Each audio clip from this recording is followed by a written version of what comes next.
Weeks before Judge Juan Merchan will preside over the first criminal trial for an ex-president, Merchan has now expanded his gag order on Trump.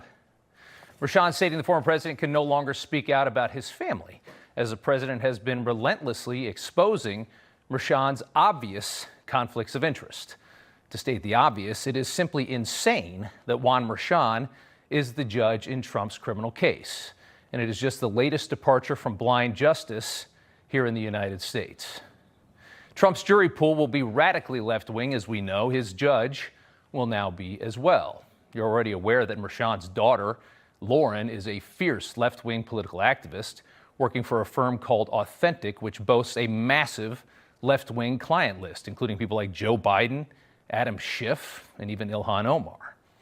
And now we see evidence that points to a woman who's likely to be Juan Merchan's wife, working for Attorney General Letitia James from 2020 to 2022. So think about that.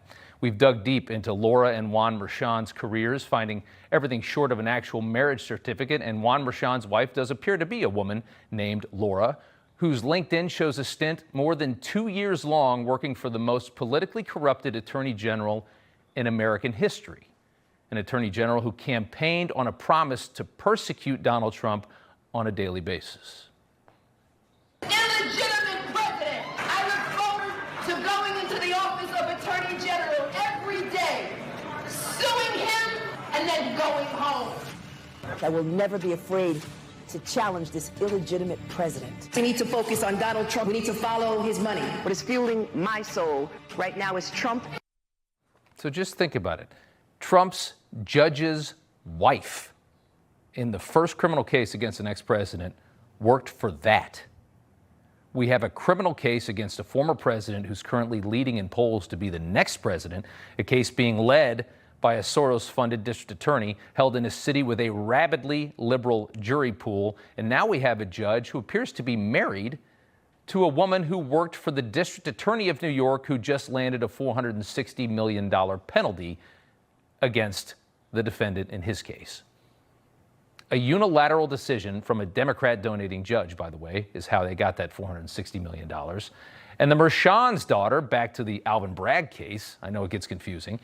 The Merchan's daughter is a political activist who represents the accused's political enemies, politicians who are raising tens of millions of dollars off of Trump's political persecution. There are so many conflicts of interest in the crusade against Trump, it's actually hard to keep track of it all. Trump's team has again asked for Juan Merchan's recusal. It's not going to happen. And the overlords in charge of stopping this in the state of New York are going to do nothing, as they have so far. This is exactly what happens when you let one political party have total control of a state. And how are they getting away with this? Well, it all is thanks to a massive psyop by the media that they control. Watch as Andrew Weissmann, a former assistant U.S. attorney, says it is outrageous to claim that Trump is being persecuted. If anything, the former president is getting off easy. When I've handled organized crime cases, violent criminals, there is a process where they are held to standards, one warning, and then there are consequences, which can include and often does include jail. He now exists in a status only available to him. Wasn't available to Jeffrey Epstein, wasn't available to mob. I mean, it exists only for him. And I wonder if at some point we stop with all of this. We say he was too much for the judicial system. Imagine believing any of that. They're comparing Trump to Jeffrey Epstein and to mob bosses. It is complete and utter delusion. Trump is set to face prison time for allegedly paying a playmate to keep her mouth shut. Prison time. And Joe Biden will watch this case play out on TV while sitting comfortably in the White House as his entire family lives off piles of cash from foreign governments like China, paid to buy his influence, and then laundered through more than a dozen shadow accounts to get back to the family. Nothing wrong with that. And of course, this all comes back to Joe Biden, whose own DOJ sent an ambassador to New York to help in this case. That's Matthew Coangelo right behind me. The DOJ is no longer independent of the White House. We know that. Merrick Garland is Joe Biden's subject, and this is just one of many political norms the Democrat machine has shredded in its bid for perpetual power.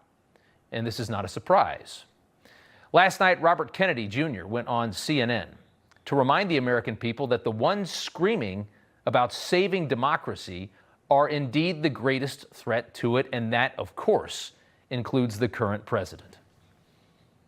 I can make the argument that President Biden is a much worse threat to democracy. And the reason for that is President Biden is the first candidate in history, the first president in history that has used the federal agencies to censor political speech, so to censor his opponent. Because I just won a case in the Federal Court of Appeals and now before the Supreme Court that shows that he started censoring not just me, 37 hours after he took the oath of office. The greatest threat to democracy is not somebody who questions election returns, but a president of the United States who used the power of his office to force the social media companies, Facebook, Instagram, Twitter, to open a portal and give access to that portal to the FBI, to the CIA, to the IRS, to CISA, to NIH, to censor his political critics.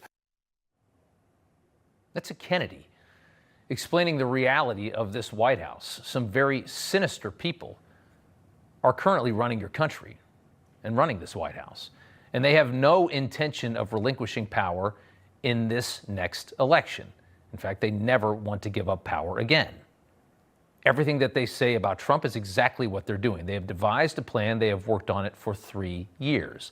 Robert Kennedy just won a case proving that, by the way, if there's any doubt. Part of the plan to consolidate power for the left-wing establishment, of course, involves taking out Donald Trump. How could it not involve taking out Donald Trump is a better question. He is their single greatest threat. It's just that obvious.